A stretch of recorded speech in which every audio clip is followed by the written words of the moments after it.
I recently finished the Sun Eater book one, Empire of Silence. I don't have the book on me. I had to return it quickly to the library because it was overdue.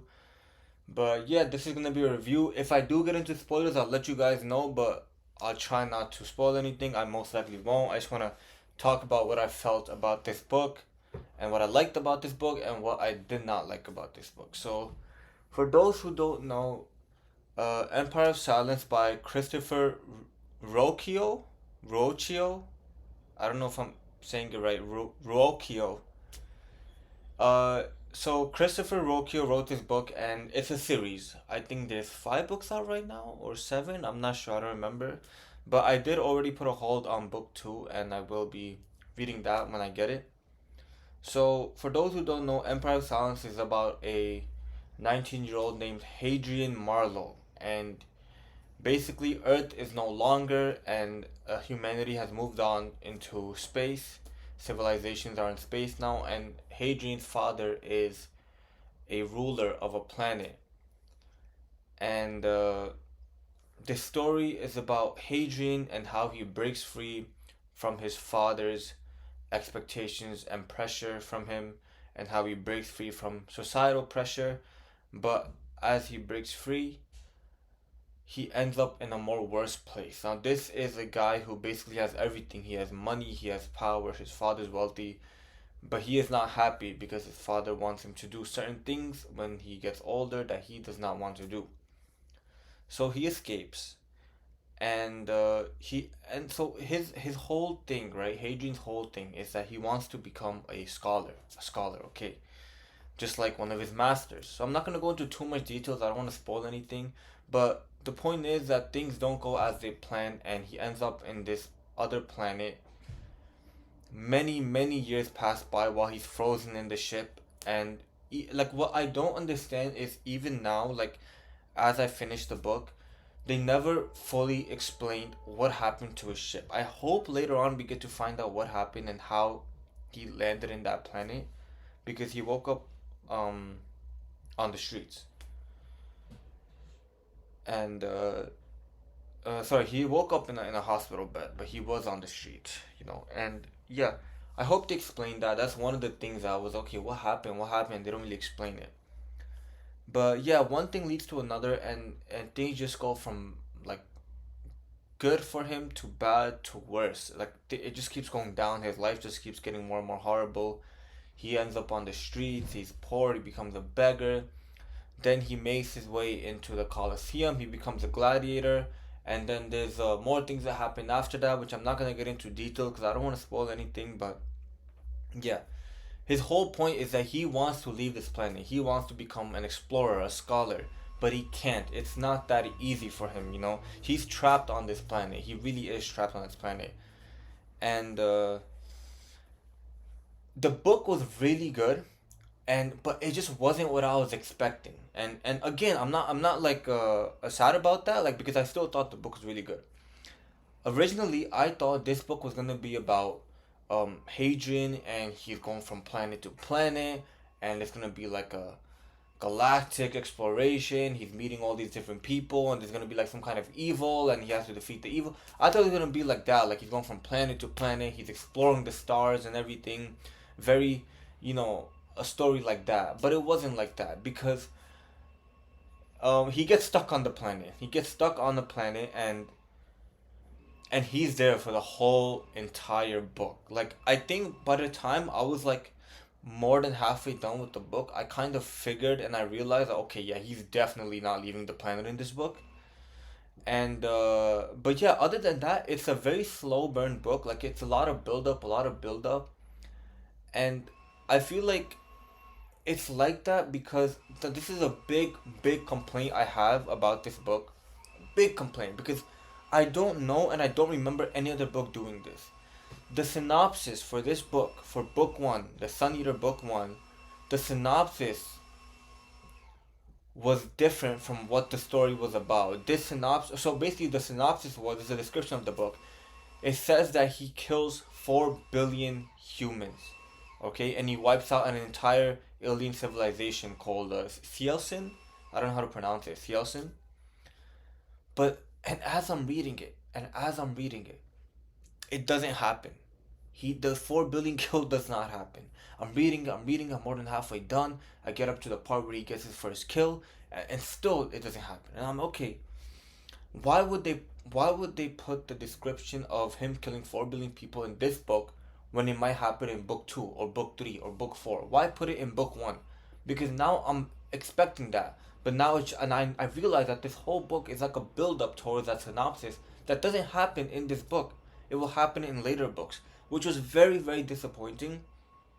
So, like at the same time, like I'm hoping like the way he kills 4 billion people is gonna be like an insane way, like that the writing will be super good, because I kind of find it unfair. Like I feel like I got baited basically, and I don't know how anybody would feel that they wouldn't get baited by this. Like this is an obvious like thing like where the description said this, but the book is about something else.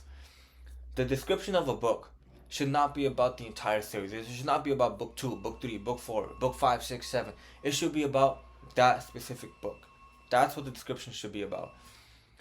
And the last 200 pages of the book started becoming very, very intense to the point where I thought, okay, the last 200 pages, he might get this 4 billion kill, okay? But he doesn't, okay? And the last 200 pages of the book were very, very intense. And yeah, that's like the one complaint I have. But other than that, I think the book was really, really good. And maybe in book 2 when I get it, maybe then he's gonna go from planet to planet. Maybe now he has like a ship and he can go from here to here. He's gonna be exploring and everything. I think now that's gonna happen. But book 1 was a very, very big build up. I guess you could say the entire book was like his character development, because he goes through a lot. He goes through a lot. And as I'm reading the book, like you realize that like he really is like going through so much. Like he gets very upset throughout the book. He gets very sad throughout the book.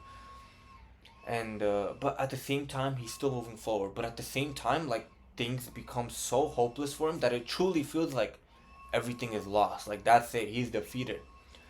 And as I'm reading the book, it's like you realize, like yeah, he may be royalty, he may have this special gene in his blood, but at the end of the day, he's still human, and he still feels these emotions, these normal human emotions. And I think that like the way that's captured is so well, because it's constantly bad things are happening to him, constantly.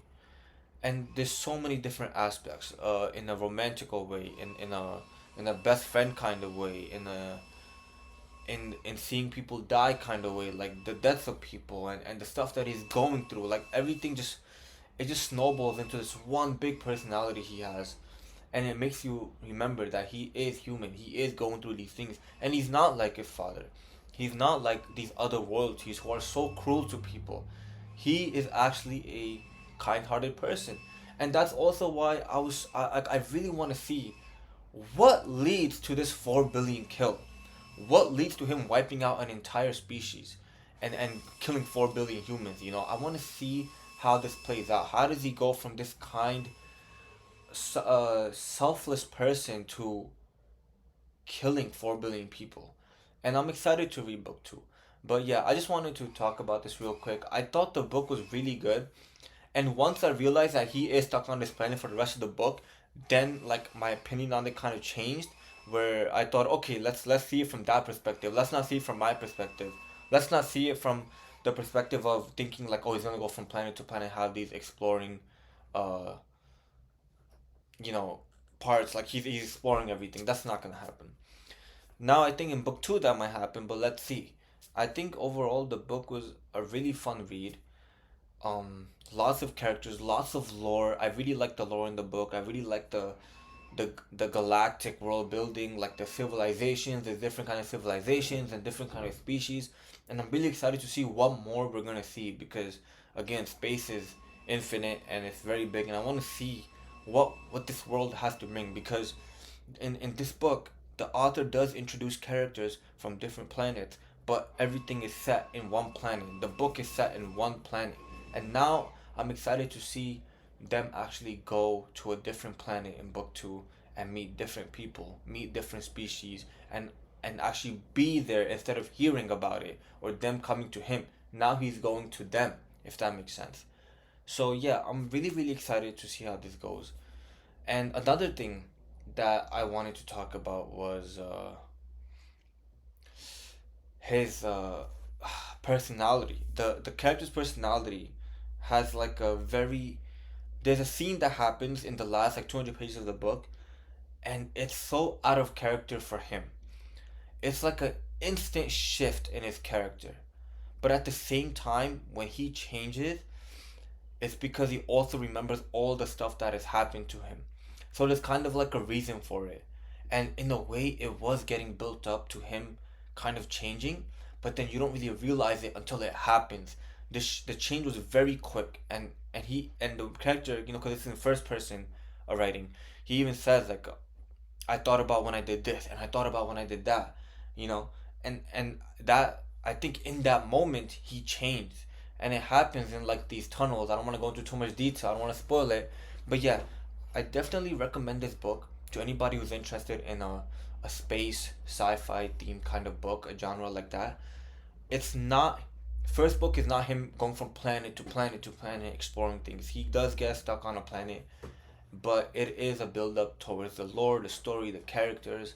So for anybody who reads the synopsis of book one, it is not him getting that 4 billion killed. The synopsis is, has not like that. There's a part of the synopsis that has nothing to do with book one. That might happen in later books. So that is my warning to anybody that is getting ready to read it. Other than that, I will start reading book two soon, and I will let you guys know how it is. But yeah, I just wanted to talk about this real quick. I am currently reading Red Rising book one now. So once I finish that, I will make a video on it, and then I will read book two of The Sun Eater. So yeah, let's see how this goes, and for anybody who does want to pick up the book, I think you guys will enjoy it if you guys are into stories like this, where because this character had everything. He was like up here, and then he tries to escape to have a better life for himself because he doesn't want this. He wants something else. And then shit just goes downhill, and he's just like in the dirt. He's in the gutters. Literally and figuratively, he is in the gutters. And he's like making his way back up, but he is suffering for it. And he is suffering for it. And he is suffering for it. And I have a feeling that this is not gonna be the last of his suffering. I think that as I read book two and book three and book four, I think he is going to suffer like hell. And I think what he's gone through in this book is probably going to be nothing compared to what's coming for him in the later books. So I cannot wait to see where this goes.